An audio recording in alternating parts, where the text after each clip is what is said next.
Bom dia, boa tarde, boa noite.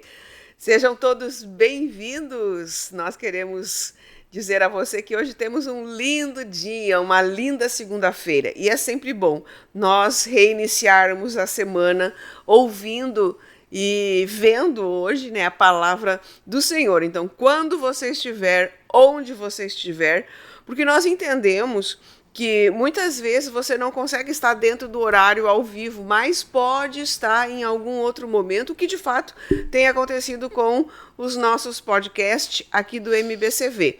Nós vemos que muitas pessoas vão no decorrer do dia e até mesmo no decorrer da semana acessando a palavra para assim ter uma orientação, ter uma reflexão divina sobre a palavra de Deus. Então você sempre é muito bem-vindo, seja qual for o horário, né? Antes de qualquer coisa, se você está nos visitando hoje pela primeira vez, está aqui passando no seu feed, conhecendo o MBCV, se inscreve no nosso canal, a gente está sempre distribuindo muitos conteúdos de diversos assuntos, né? Além de nós estarmos com o apóstolo Neuci toda segunda-feira pela manhã, nós também temos os nossos convidados às quintas-feiras à noite, né? Então você tem aí assuntos diversos para que você possa crescer e amadurecer. Afinal, aqui no MBCV, nós estamos na cidade de Novo Hamburgo, Rio Grande do Sul. Nós estamos este ano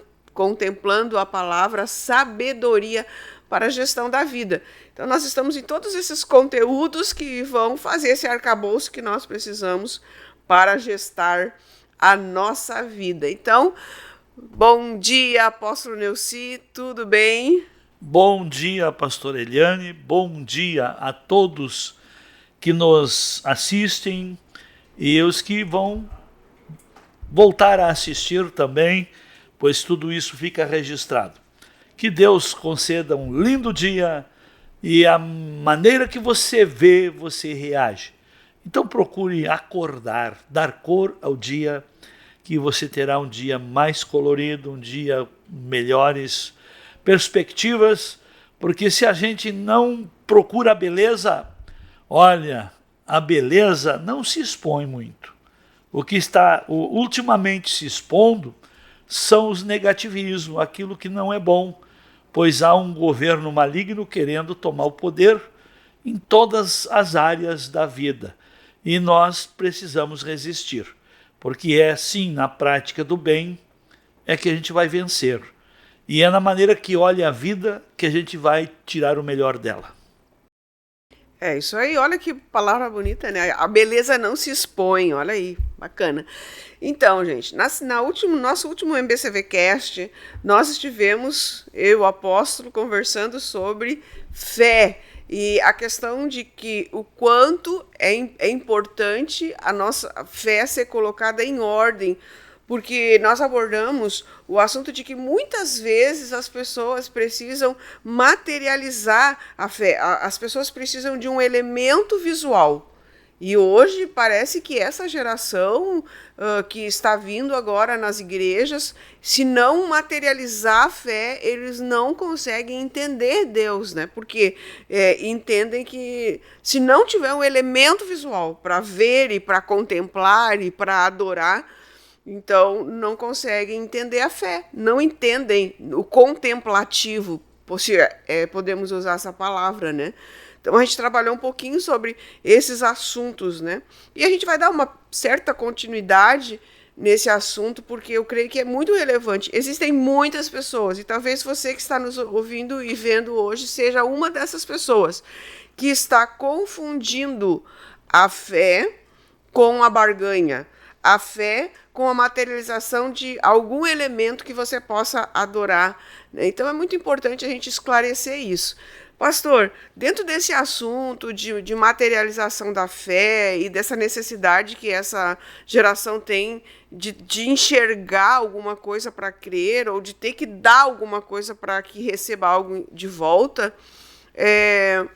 existe medidas de fé? Existe. E a medida de fé, ela se manifesta, a própria fé ela é uma crença, é aquilo que se acredita. Por exemplo, por que tem pessoas que, através do seu próprio trabalho, se tornam bem-sucedidas? Porque acreditam no trabalho.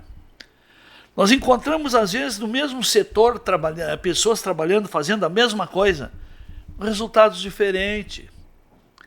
Pessoas ganhando o mesmo salário, resultados diferentes. Pessoas dentro da mesma igreja, resultados diferentes. Pessoas dentro da mesma família, o mesmo pai, mesma mãe, mesma genética, resultados diferentes. É um mistério. A fé é um mistério. Mas como é que nós podemos já fazer com que nós desenvolvamos a fé? O que é fé? Fé, bom, no fundamento bíblico diz que é a certeza daquilo que a gente não viu, mas creu. Ela é um fundamento. Mas a fé, para que ela se materialize, você necessita se envolver nela. Como? Com a sua capacidade, com a sua seu potencial, você desenvolver uma disposição de alma e de espírito para confiar, para servir, para investir, para se preparar. Não esqueça, você pode ter um pensamento positivo e na sua mente, na sua imaginação, você vê um vencedor, vê, imaginar vitórias, resultados, realizações. Mas se você não tem disposição de alma e de espírito, essa fé vai germinar? A fé para todos, ela começa como uma semente de mostarda. A semente de mostarda é a menor da semente das hortaliças. Que uma semente de mostarda, se você não cuida bem as suas unhas e está mexendo ali onde tem semente de mostarda, ela pode estar escondida embaixo da sua unha, de tão pequena que é. Mas a semente de mostarda, quando cultivada, quando plantada, ela desenvolve o pé da mostarda, e a mostarda, o pé de mostarda, ela se torna a maior de todas as hortaliças. Eu nunca ouvi alguém contar uma história. Encontrei um ninho de passarinho num pé de alface, num pé de rúcula, num pé de tomate. Não, mas num pé de mostarda tem moradias de aves. Mas o que fez aquele pé se tornar grande? Ele era a menor semente, foi cultivado. E a fé, ela se torna grande se você desenvolver a cultura do acreditar, do crer. Por exemplo, a vida material, por que há uma heterogeneia, uma diferença de resultados, de níveis e de condições de um para com o outro? Tem pessoas com muita capacidade, mas não acreditam em si. Porque quem acredita em si, tira para fora o potencial que tem. Quem acredita em si, vai em busca do que acredita e vai em ação do que quer construir.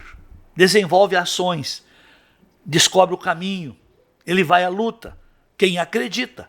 Então a fé começa com acreditar. E essa diferença de você ter uma fé menor ou maior é a sua maneira, é a sua disposição de acreditar. Como que você vai desenvolver uma fé se não tem disposição para ouvir a palavra? Se não tem disposição para louvar? Claro que tem horas, tem dias que a nossa alma está sobrecarregada, está triste, está estressada, que não dá vontade de louvar. Mas a Bíblia ensina que nós devemos também oferecermos sacrifícios de louvor. Sacrifício é aquilo que nós fazemos em contrariedade. porque o sacrifício por si só não quer ir para o altar. Mesmo no tempo da lei, quando se oferecia em sacrifício um animal, aquele animal tinha que ser pego, tinha que ser manietado para ser colocado no altar. Assim a nossa vida, a nossa carne, a nossa natureza não quer ser entregue, não quer liberar, não quer se liberar. Por que Paulo fala em Romanos 12:1? Ele diz assim: rogo-vos, pois, pelas misericórdias de Deus, que apresenteis os vossos corpos como um sacrifício. Por que ele clama pela misericórdia? É uma verdade, as misericórdias de Deus é algo real, que não foge ao nosso alcance.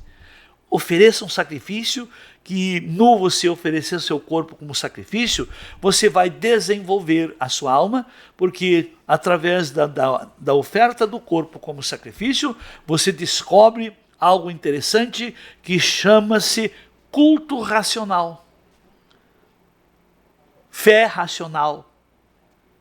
É muito fácil desenvolver uma fé irracional.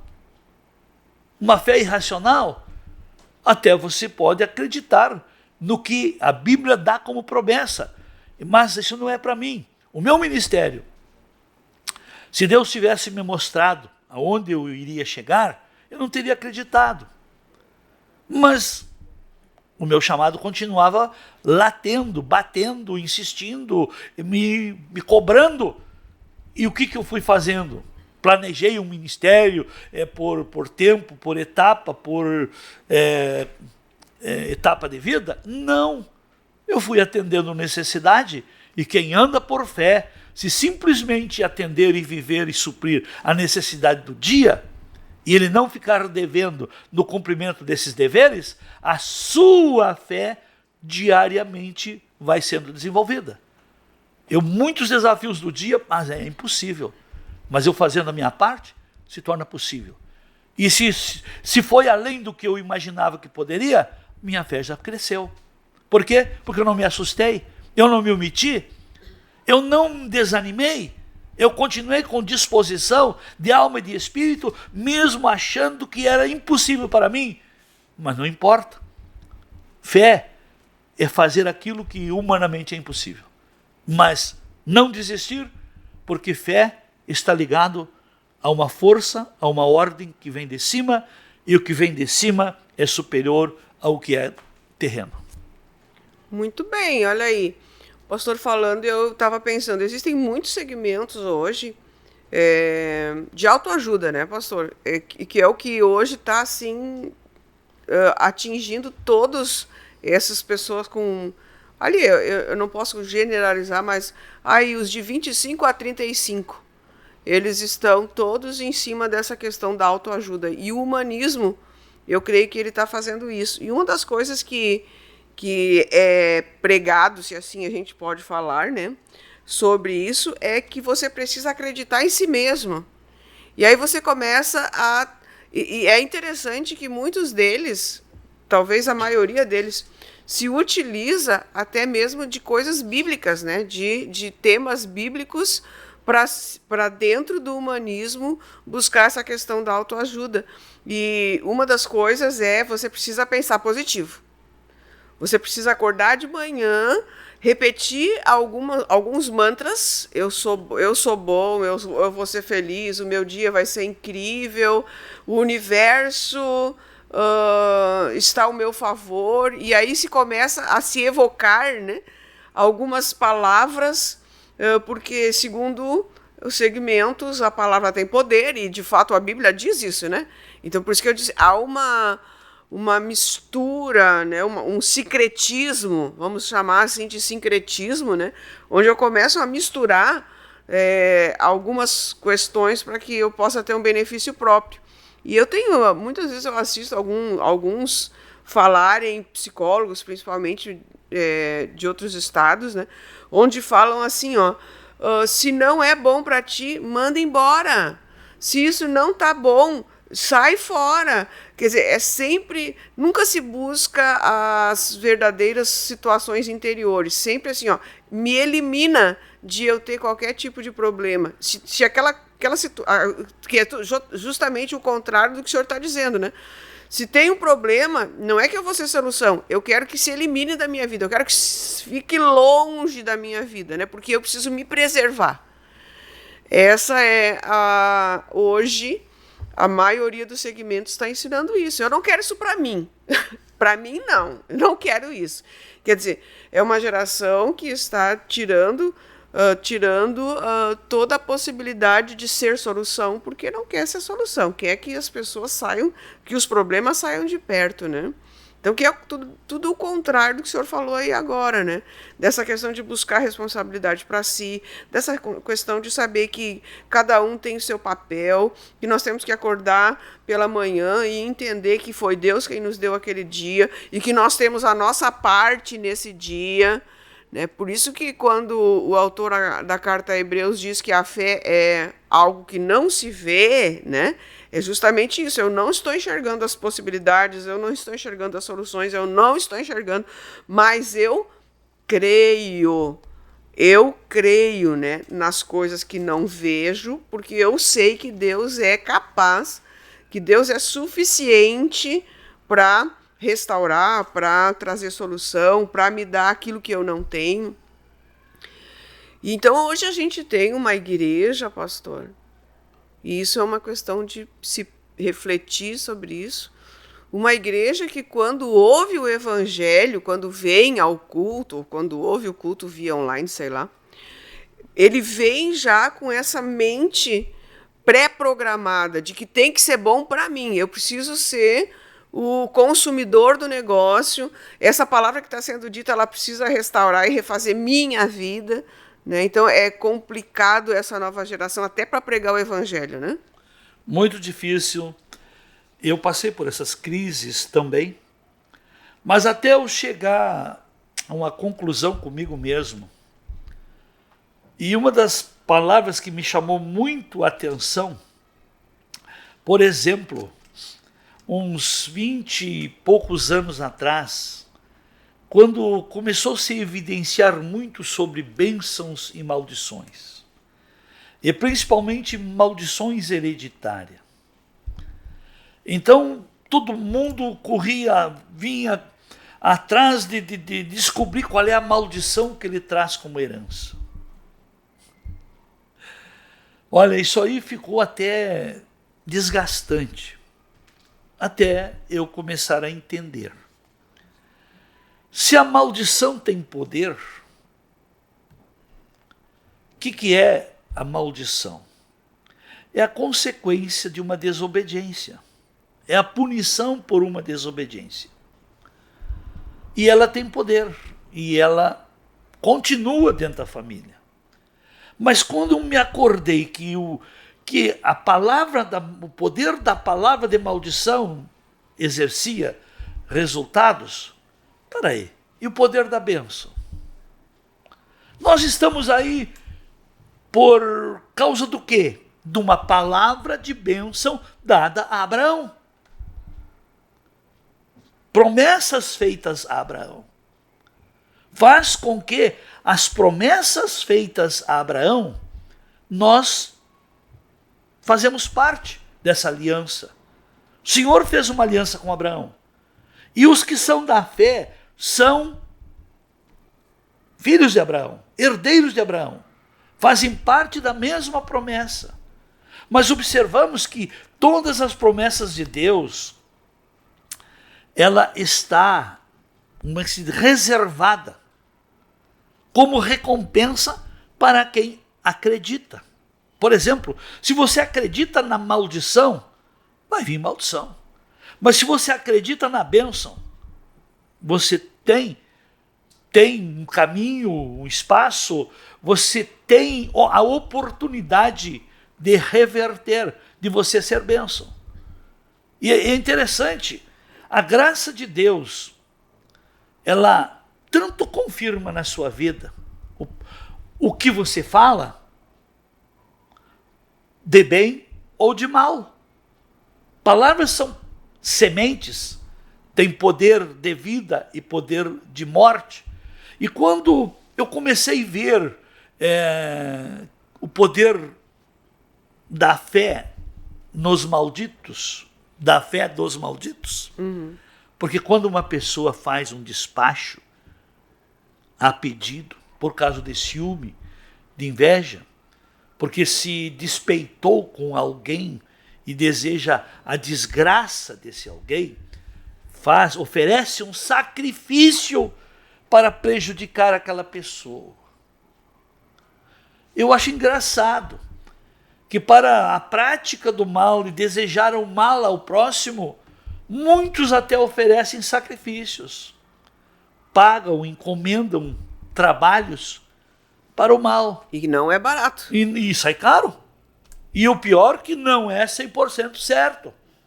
Porque mesmo que alguém faça um trabalho, se alguém do bem vai lá e anula aquele trabalho, o poder da bênção anula a maldição. Poder da bênção.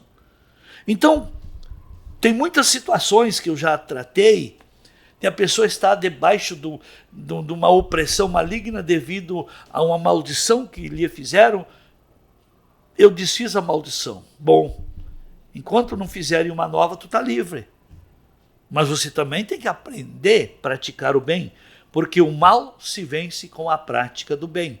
Então a fé, as pessoas acreditam muito mais no negativo do que no positivo. É fé igual. É fé igual. Por exemplo, Jesus chamou certa ocasião os discípulos homens de pequena fé. Aliás, chamou Pedro quando Jesus caminhava sobre as águas e Pedro pediu: Senhor, se és tu, deixa eu ir ter contigo. Jesus disse: vem. E Pedro foi. Observe que a fé funciona enquanto você olhar para aquele que é o autor e o consumador da fé. Isso fala o autor da carta aos Hebreus, capítulo 12, versículo 2. Olhando firmemente para o autor e o consumador da nossa fé. E aí fala do exemplo da escolha que ele fez. Ele não olhou para a cruz, mas ele via o que lhe esperava depois da cruz. A cruz estava programado pelo diabo para tentar derrotá-lo. Mas ele, passando pela cruz, ele se via assentado à direita de Deus. Então as dificuldades que se criam, que o diabo levanta, é para você não olhar mais para frente. O diabo não quer que você vá para a eternidade, que você seja salvo, que você volte às suas origens, porque de Deus viemos e para Deus voltaremos. Então as muitas circunstâncias e maldições criadas pelo diabo é para impedir o nosso retorno a Deus. Até acontece quando uma pessoa se converte, e aí começa a família a se levantar como inimiga, amigos criticando, e as coisas parecem agora que aceitou Jesus, piorou. Não, é o diabo querendo impedir que sua melhora ainda melhore mais. Porque toda crítica dentro de uma família sobre a vida de quem se converteu, porque aqueles que criticam gostariam de ter aquela paz, aquela certeza, estar naquele estado de bem-estar com Deus e com a vida. E quando a pessoa se inquieta com o bem do outro, é porque está mal. Então veja, se a sua luta que você vive não tem a ver com o ciúme de quem está pior que você. Fé, ela precisa ser trabalhada e aquilo que você crê vai acontecer. Mas se tiver disposição de prosseguir. Quem prossegue na busca de um melhor relacionamento com Deus, quem prossegue na busca de uma melhor fundamentação e do melhor conhecimento da vontade de Deus, a fé desenvolve.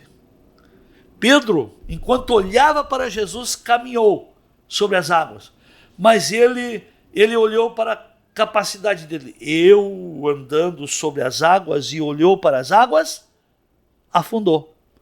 Aí ele gritou: Senhor, socorre-me. O que Jesus disse para Pedro? Pedro, por que duvidaste? Homem de pequena fé, por que duvidou? Porque o que é duvidar? É olhar para a circunstância e ver que as circunstâncias são maior que suas forças, ou na sua capacidade mental de ver, imaginar, você vê as circunstâncias maior que sua capacidade. E quero dizer, fé é justamente confiar naquele, crer naquele, que o poder dele é no céu e na terra. E operando ele em ação, através da nossa fé, sempre seremos vencedores. O senhor entrou num campo que a gente vai precisar uma hora dessa falar só sobre isso, né? Porque é uma questão muito interessante. Muitas pessoas chegam a mim com esse questionamento, né? Pastora, eu queria que a senhora orasse por mim, porque fizeram um trabalho, colocar na frente da minha casa, colocar lá na esquina, ou atirar para dentro do meu pátio, né? E aí você vai ministrando a pessoa e falando tudo isso, né? Que a bênção, se a pessoa é uma pessoa que está ali buscando a Deus, a bênção vai anular a maldição, enfim. Mas uma das coisas que eu percebo, pastor, que as pessoas que eu creio que é o inimigo da fé das pessoas é o medo. Pedro, ele afundou porque neuralmente falando, ele sentiu medo. Ele não confiou. E ele não confiou porque ele sentiu medo de se afogar, né? Então as pessoas, às vezes, elas recebem esses presentes malignos aí, né? E a gente até fala, mas a capacidade da pessoa de entender que a bênção de Deus é maior do que a maldição imposta é aquilo que nós falamos lá no início. A pessoa tem mais facilidade para crer naquilo que é material do que para crer no invisível que a gente está dizendo. Basta uma palavra do Senhor. É exato isso que você está falando. Mas por que as pessoas acreditam muito mais no negativo? Por exemplo, nós estamos há 2 anos, 24 meses, nessa pandemia. O Covid é isso que a mídia informou? Não.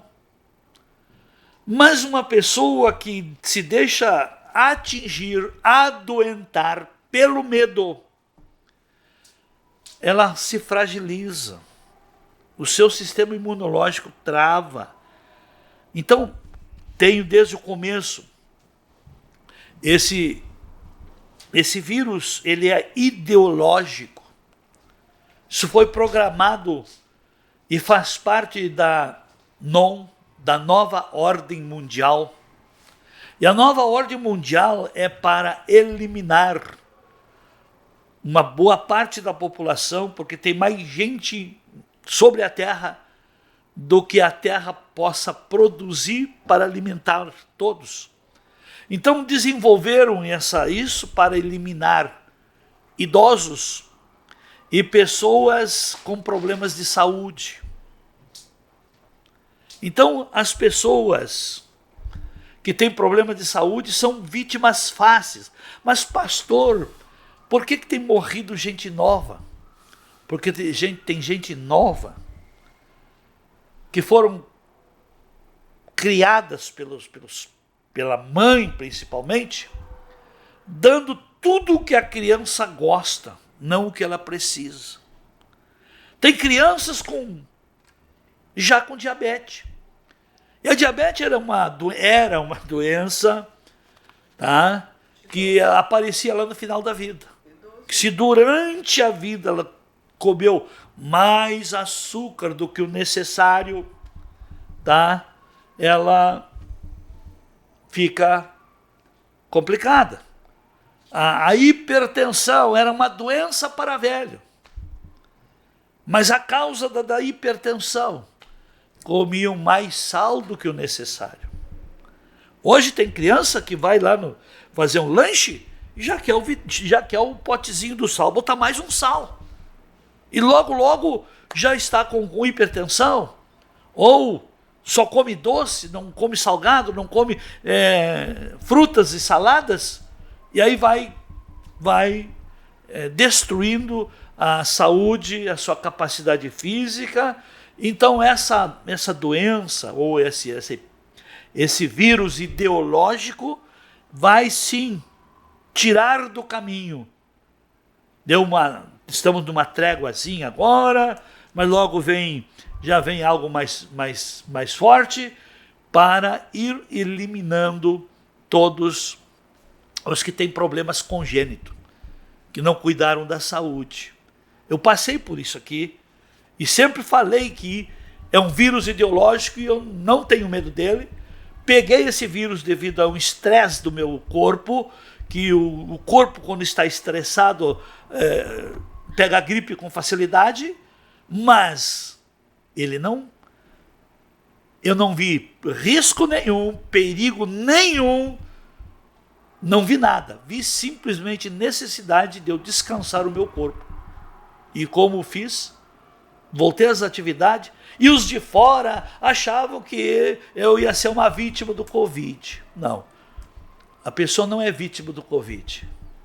A pessoa é vítima da comorbidade que a pessoa tem. Comorbidade que a pessoa tem.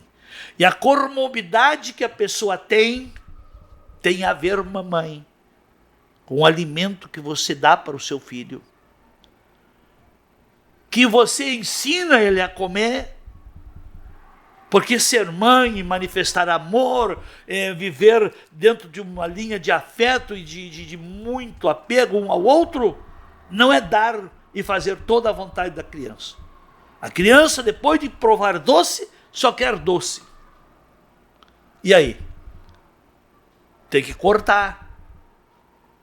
Então, as pessoas estão com práticas que construíram fé. O que é a sua fé? É aquilo que você pratica. O que é?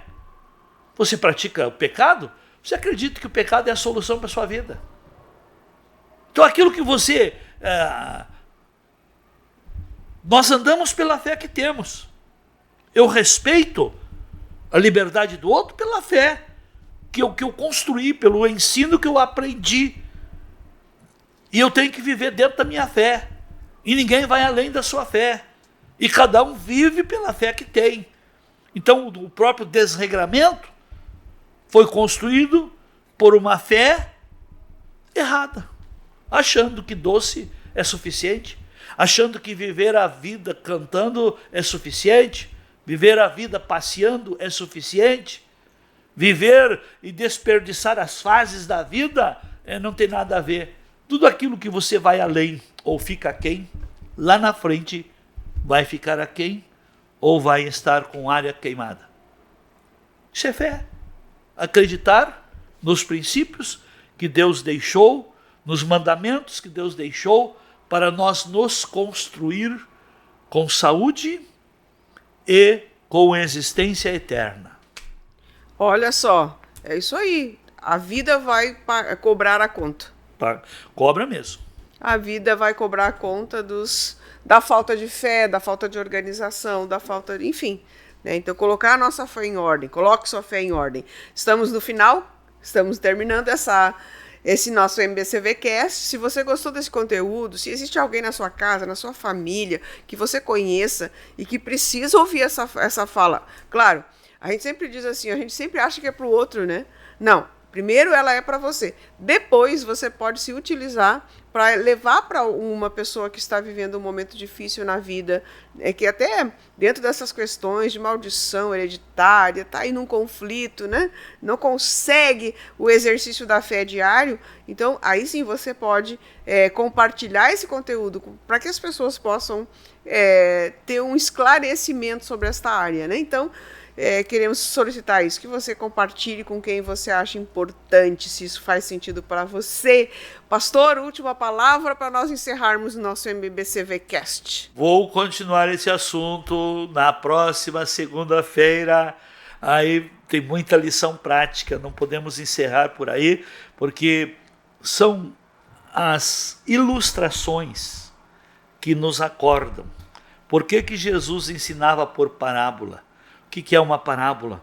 É uma ilustração, é mostrar algo materializado já para a pessoa levar a sério o aprendizado. Deus abençoe, até a próxima segunda. Tchau, pessoal, até a próxima, obrigado!